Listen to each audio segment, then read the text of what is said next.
Ladies and gentlemen, we are here for the fourth episode of the ConnectCTNY podcast.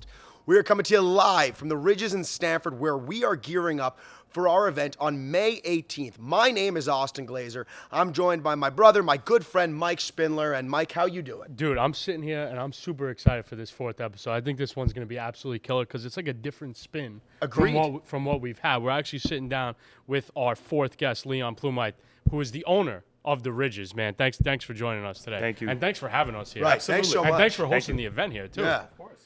Tell us a little bit about you, man. Like, we definitely want to hear the backstory, how you got into the business, how you got into, opening up this place, which you've only been open for a couple months, and you guys are killing it. Yeah, I mean, 4 months we've been open now. I was born in Albania, came here when I was 9 years old. We're in Albania. Northern Albania, Killman. Okay. So when I came here at 9 years old. My parents, they were supers, working very hard all day long just to try and put us through school. I went to college. I went to Iona College. I dropped out my sophomore year.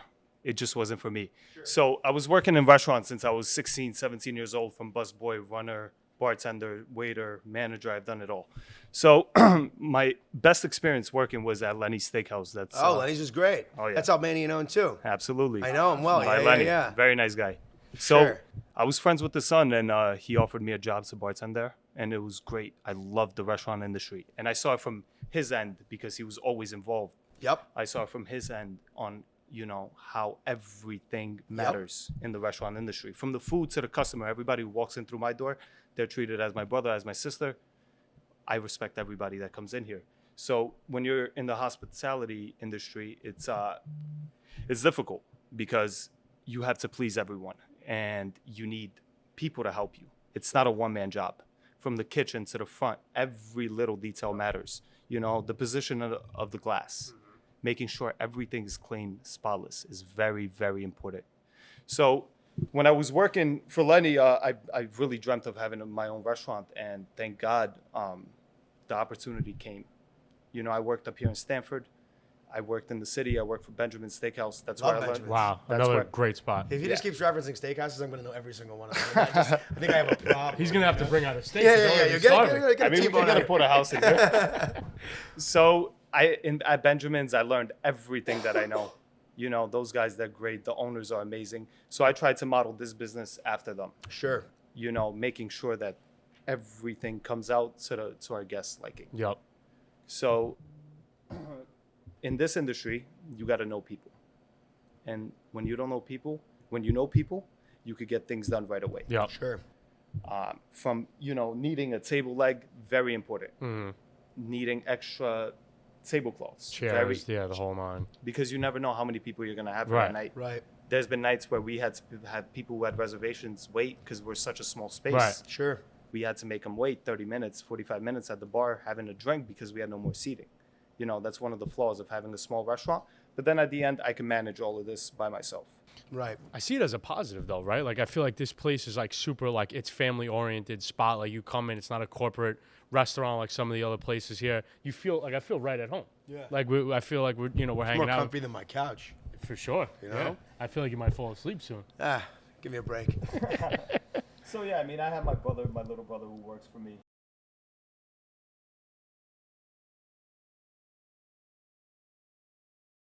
Let me ask you a question, Leon. So my best friend and his whole family's Albanian, and they took me in. And one of the things, they're basically my second family. And one of the things I learned about the Albanian culture that fascinates me is how important family is. Right? And what is so interesting, I know my buddy Dorian, who owns a car wash down the street, his little brother works for him. And one of the most fascinating things I've seen is how close like the brother-to-brother relationship is. You said your little brother works here with you and you guys kind of run the place together. How important is it to you to have each other to lean on to kind of run this business, knowing that you're both doing it together? Well, in this industry, especially this industry, family is key. Yeah. Without family, you can't run a Sure. business. One morning, maybe you can't come in, you have a doctor's appointment. Yep. You need to make sure that someone who's your family, who cares for the place just as much as you do, Yep. is here to give you support. Because at the end of the day, you never know how somebody's going to treat a customer. You could have cameras, all of that, but Right. nobody's going to know how they spoke to them. Sure. So you could have, you could rely on your staff, but if you're not there to witness it, they could do anything. No doubt. And, we try to believe that everybody has a good heart. and a good soul. But for most cases, that's not the case. You Right. know, You You just never know, right? You never know what they're gonna do. You never know what they're gonna say. It's always good to have ears open and eyes open in this industry. Of course, and if you have those people that are your family, you kind of know they're here watching that, making sure it's happening. Well, your family's gonna treat it as their own place. No brother course. wants to see their brother fail. Of course. I would never want to see my brother fail. Right, You of would never course. want to see me fail. Right. So it's important to have someone in that nature, just in case you can't be here for a day. You know, Yeah. things happen. So I think in this industry, you don't need 2 set of eyes.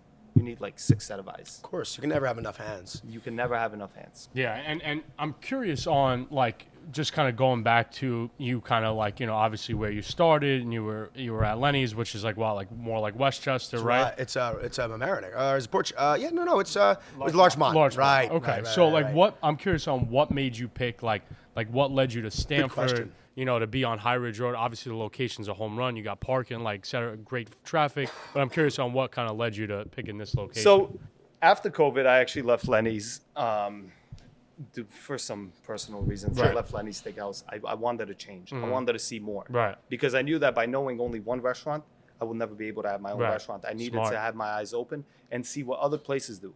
So I actually started working at Blackstone's at Stanford and Greenwich. You know, had a good experience there. It was different. It was a completely different atmosphere than Lenny's and Benjamin's have. You know, the way that they do things is completely different than I do things. Right. The way that Lenny does things is completely different.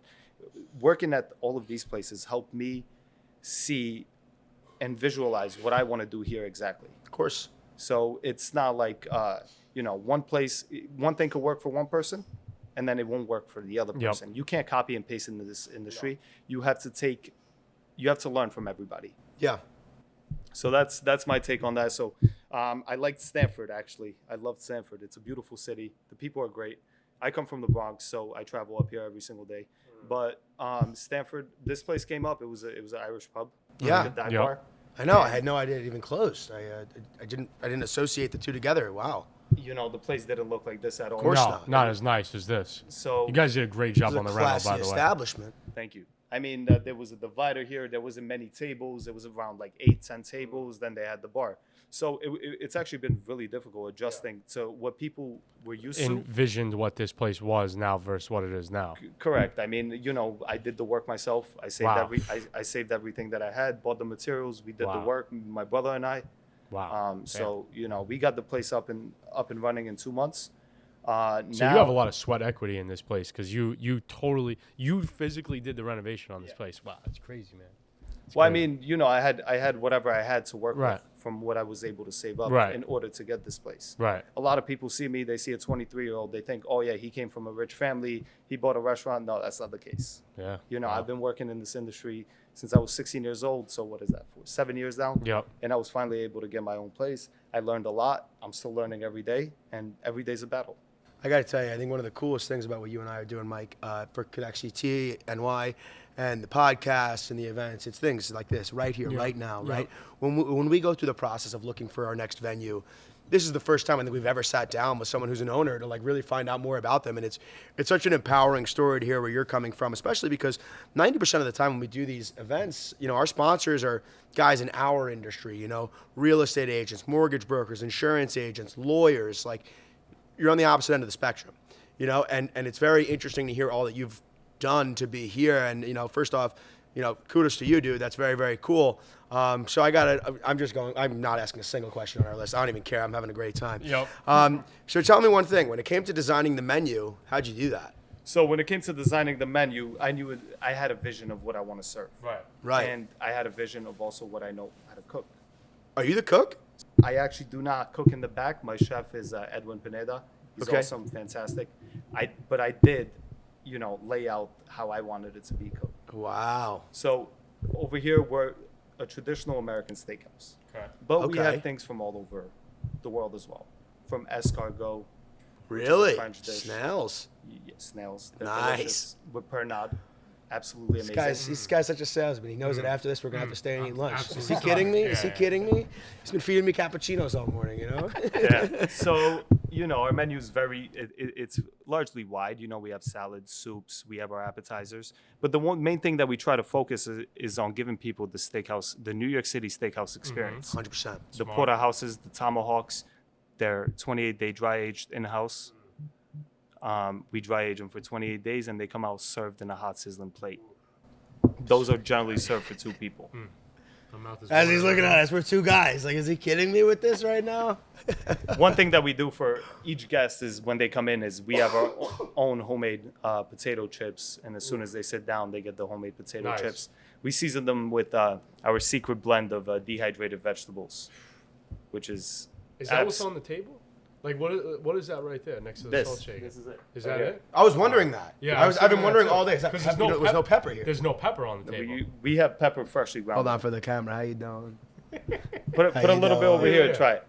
All right. I can't say what I was going to say. You just lick it? Lick it. Go for it. It's very good.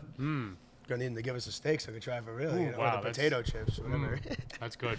That's good. I put that on my eggs, so it's delicious. I actually put that on everything. Yeah. Yeah, that's I guess the sodium's not good for you. But whatever. Yeah, who cares? Yeah, you it live doesn't once, matter. right? Alcohol's not good for us either. It doesn't matter. Right. Rocky, no good. Oh, Rocky's the best. Rocky's good. But I'm more a vodka drinker. I'm a vodka drinker too. Tito's is my type of drink. Funny story. I just got back from Prague like 12 hours ago. But I'm here. But nonetheless, when I was in Prague, they didn't have Tito's, and they had like Smirnoff and like Grey Goose. So there I am all weekend going around drinking this top tier vodka because they didn't have Tito's. Like Tito's is unbelievable. Oh, Tito's is the best. Total side note. What's the best drink you got? What's the best signature cocktail you make? So we have this McQueen Ultraviolet Sun. So it's made with McQueen Ultraviolet. It's a purple gin. Absolutely delicious. And it's very simple. We just mix that with lemon, a little bit of honey, and then rosemary. We basically burn the rosemary, let the smoke come up into the glass and give the rosemary smell. Say no more. Yeah, and then right? just Steaks, fresh, rosemaries. fresh lemon juice, honey, and just a splash of tonic at the end to give it more of that like herbal type of flavor. And it's absolutely delicious. Let me ask you a question. So how long have you been open? 4 months. What's the biggest challenge been so far? Biggest challenge, finding staff. I get it. I get it. The dishwashers, cooks. It's not easy. And then also people for the front. Right. Sure. I come out here every single night. There'll be a Friday night where we have 100 people, 3 seatings, and I can't even find a busboy. So You're bussing the table. I'm and bussing doing the tables. everything, I'm running the food. I'm getting wine from downstairs. Our wine list has over 300 bottles. So this is the second. There's a downstairs here too, huh? There's a downstairs that's more my office and my liquor room. Okay. So we have over 300 bottles of liquor in here. 300 bottles of wine, sorry. And you go from anywhere from Spain, Greece, California, Italy. Best of the best. The best of the best. My Napa Valley is my strong suit and where I know about wine. Okay. So Napa Valley Cabernets, that is my thing. That's the thing that we have the most. From Farniente all the way up to Dominus, Sequoia Grove, Overture, Opus One, we have it all. Might have to break open a bottle of Opus. This guy's selling the shit out of us. Sold, done. I'm Take done. 2. I already got sold. two. You know what I mean? I think I got a full case of Opus. All right. All right, More good. than We're good. We'll take the whole thing home. What What do you got? What else you got? Well, no, I don't got much. I'm curious on we've asked this to pretty much every one of our guests that have come on, the 3 sponsors that we've had previous to this filming this episode. But I'm curious on what industries. Obviously, our event is in your restaurant in a couple of weeks, May 18th, and I'm curious on what industries that you want to connect with at the event. So at the end of the day, the type of clientele that we look for is anybody who wants to eat our food. Right. Sure. But as far as the guests that we get the most of, it's more people in the finance industry, Mm-hmm. Of course. finance industry, real estate industry, and business owners themselves. Of course. So this type of dining is a completely different experience from going, let's say, to an Italian restaurant. Right. The lights at the end of the night are dimmed very low.